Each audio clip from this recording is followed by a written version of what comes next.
السلام علیکم ورحمۃ اللہ تعالی وبرکاتہ۔ محترم ناظرین، میں ثاقب القادری مرکزی آپ کی خدمت میں ایک نئی ویڈیو کے ساتھ حاضر ہوں۔ امید کرتا ہوں آپ ناظرین بھی خیر و عافیت کے ساتھ ہوں گے۔ دوستوں، مشہور صوفی بزرگ حضرت سیدنا شیخ ابو محمد مصلح الدین شیرازی رحمۃ اللہ علیہ ایک بہت بڑے شاعر، بہت بڑے ادیب ہونے کے ساتھ ساتھ بہت ساری کتابوں کے مصنف بھی ہیں۔ آپ کا نام ابو محمد مصلح الدین شیرازی ہے اور آپ کا تخلص سعدی ہے، مگر دنیا آپ کو آپ کے تخلص یعنی سعدی سے ہی جانتی اور پہچانتی ہے۔ دوستوں، آج ہم حضرت شیخ سعدی رحمۃ اللہ علیہ کی زندگی سے چند واقعات آپ کے سامنے پیش کریں گے اور ان واقعات سے سبق اور عبرت حاصل کرنے کی کوشش کریں گے۔ دوستوں، حضرت شیخ سعدی رحمۃ اللہ علیہ کی عمر کم تھی، ابھی وہ چھوٹے تھے کہ ایک مرتبہ اپنے والد کے ساتھ عید کی نماز کے لیے جا رہے تھے۔ راستے میں لوگوں کی بہت بھیڑ تھی تو ان کے والد نے کہا، بیٹے تم میری انگلی کو پکڑ لو اور میری انگلی کو مت چھوڑنا ورنہ بھیڑ میں گم ہو جاؤ گے۔ مگر حضرت شیخ سعدی رحمۃ اللہ علیہ نے اپنے والد کی انگلی چھوڑ دی اور کھیل میں مشغول ہو گئے، جیسا کہ بچوں کی عادت ہوا کرتی ہے۔ مگر جب حضرت شیخ سعدی رحمۃ اللہ علیہ کھیل سے فارغ ہوئے اور اپنے والد کو اپنے پاس نہ پایا تو وہ ڈر گئے اور گھبرا کر رونے لگے کہ کچھ دیر بعد ان کے والد بھی انہیں ڈھونڈتے ہوئے ان کے پاس پہنچے اور کان کو پکڑتے ہوئے جھڑک کر کہا، اے نادان بچے، کیا میں نے تمہیں نہیں کہا تھا کہ تم میری انگلی کو مضبوطی سے پکڑ لو اور میری انگلی کو نہ چھوڑنا؟ مگر تم نے میری بات نہ سنی اور میرا کہا نہ مانا، جس کی وجہ سے مجھے بھی تکلیف ہوئی اور تمہیں بھی پریشانیوں کا سامنا کرنا پڑا۔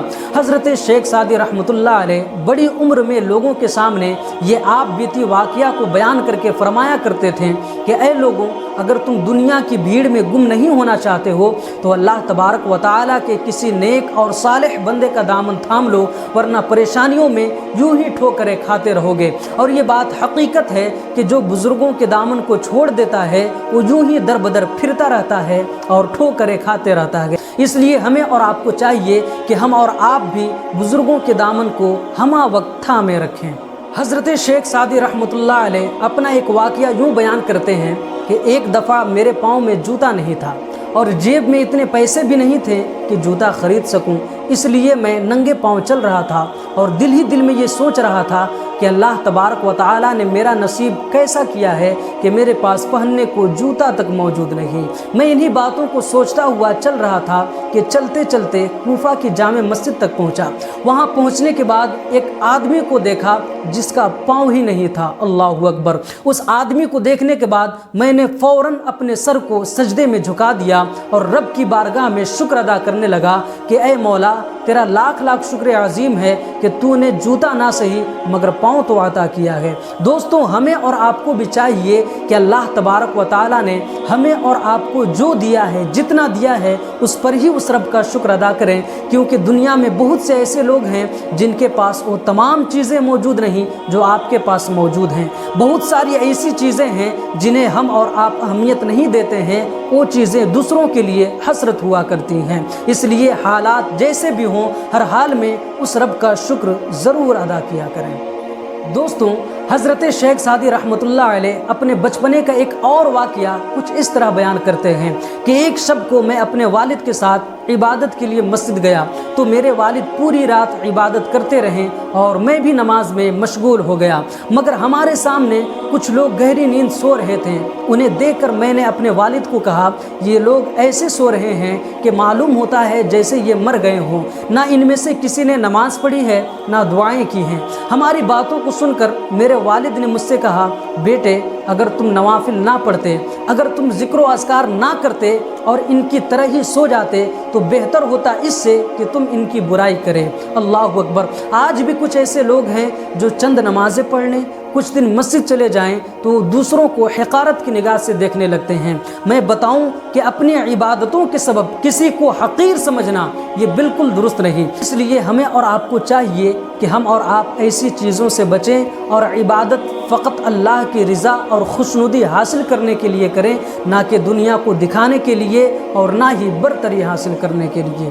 دوستوں، در حقیقت حضرت شیخ سعدی رحمۃ اللہ علیہ کی یہ چھوٹے چھوٹے واقعات اپنے اندر اخلاقی تربیت کا خزانہ رکھتے ہیں۔ ان چھوٹے چھوٹے واقعات سے ہمیں اور آپ کو یہ سیکھنے کو ملتا ہے کہ غیبت جیسے گناہ کبیرہ سے اور خدائے تعالیٰ کی بے شمار نعمتوں کی ناشکری سے ہمیں اور آپ کو بچنا چاہیے اور اپنے سے بڑے بزرگوں کی باتوں پر عمل کرنا چاہیے۔ مشہور بات ہے کہ بزرگوں کی مان کر چلنے میں کامیابی ہے۔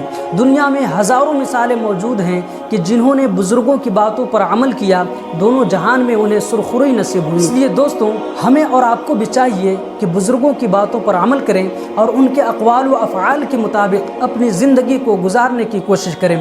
یقیناً اگر ہم اور آپ ایسا کرتے ہیں تو دنیا اور آخرت میں ہم اور آپ بھی کامیاب ہوتے ہوئے نظر آئیں گے۔